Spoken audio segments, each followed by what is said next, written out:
ایک گاؤں میں غریب کسان اپنے 3 بیٹوں سمیت رہتا تھا۔ ایک دن وہاں سے پیاسے بادشاہ کا گزر ہوا۔ کسان نے بادشاہ کو پانی پلایا تو بادشاہ نے خوش ہو کر ایک سکہ نشانی کے طور پر بخشا۔ اس نشانی کی یہ خوبی تھی کہ ضرورت کے وقت اسے دکھا کر کسان بادشاہ کے دربار میں رسائی حاصل کر سکتا تھا۔ ایک سال بارشیں نہ ہوئے تو گاؤں میں قحط پڑ گیا۔ کسان بیٹوں کے اصرار پر سکہ لے کر بادشاہ کے پاس پہنچا۔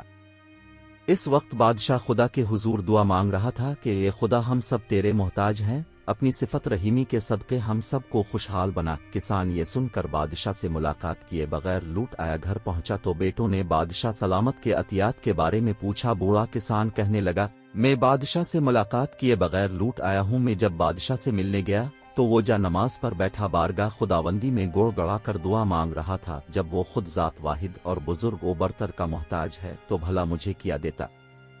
اگر وہ مجھے کچھ دے بھی دینا تو خدا کی عطا کردہ نعمتوں سے ہی دیتا۔ ہم سب کی حاجتیں پوری کرنے والی تو وہ ایک ذات ہی ہے۔ تو پھر کیا یہ اچھا نہیں کہ ہم اس کے بندوں کے آگے جھوٹی پھیلانے کی بجائے اس کے حضور جھولی پھیلائیں؟ کسان کے سعادت مند بیٹے یہ سن کر چپ ہو رہے۔ اگلے روز کسان کے 2 بیٹے حسب معمول مزدوری کرنے شہر روانہ ہو گئے۔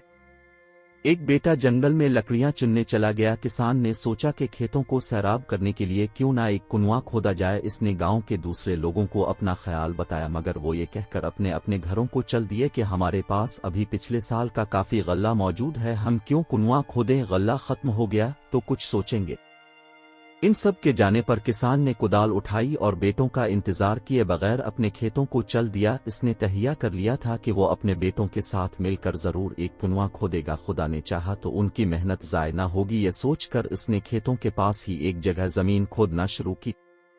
ابھی اس نے تھوڑی سی زمین ہی کھودی تھی کہ اسے سیاہ رنگ کی ایک شے نظر آئی۔ اس نے تھوڑی مٹی اور ہٹائی تو دیکھا کہ ایک دیگ تھی۔ کسان نے ڈھکنا اٹھا کر دیکھا تو دیگ ہیرے جواہرات سے بھری پڑی تھی۔ اس نے یہ سوچتے ہوئے کہ یہ ذخیرہ کسی شخص نے یہاں چھپا کر رکھا ہے، میں کسی بھائی کی شے پر قبضہ کیوں کروں؟ دیگ کا ڈھکنا بند کیا اور سارا گڑا دوبارہ مٹی سے بھر کر زمین برابر کر دی۔ شام ہونے کو تھی، وہ بری طرح تھک چکا تھا، لہٰذا گھر چلا آیا۔ تھوڑی دیر بعد اس کے تینوں بیٹے بھی گھر آ گئے۔ کسان نے انہیں سارا واقعہ سنایا۔ وہ باپ کو سخت ست کہتے ہوئے کہنے لگے، اس قحط کے زمانے میں سب کو اپنی اپنی جان کے لالے پڑے ہیں۔ ہمارا ایک وقت کا کھانا ہوتا ہے تو دوسرے وقت کا نہیں۔ آپ کو تو پوری دیگ اٹھا لینا چاہیے تھی، آپ ہیں کہ تھوڑے سے جواہرات تک نہ اٹھائے۔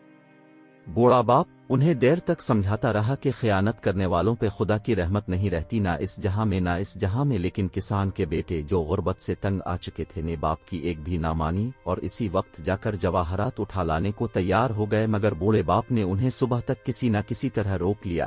کسان کا لالچی پڑوسی بھی باپ بیٹوں کی ساری گفتگو سن رہا تھا۔ وہ کسان کی بے وقوفی پر ہنستا ہوا کدال لے کر اپنے بیٹے کے ساتھ وہاں جا پہنچا اور زمین کھودنے لگا۔ جلد ہی اسے دیگ نظر آ گئی۔ لالچی پڑوسی نے خوشی سے بے قابو ہو کر دیگ کا ڈھکن اٹھایا، لیکن دوسرے ہی لمحے چیخ مار کر ڈھکن رکھ دیا۔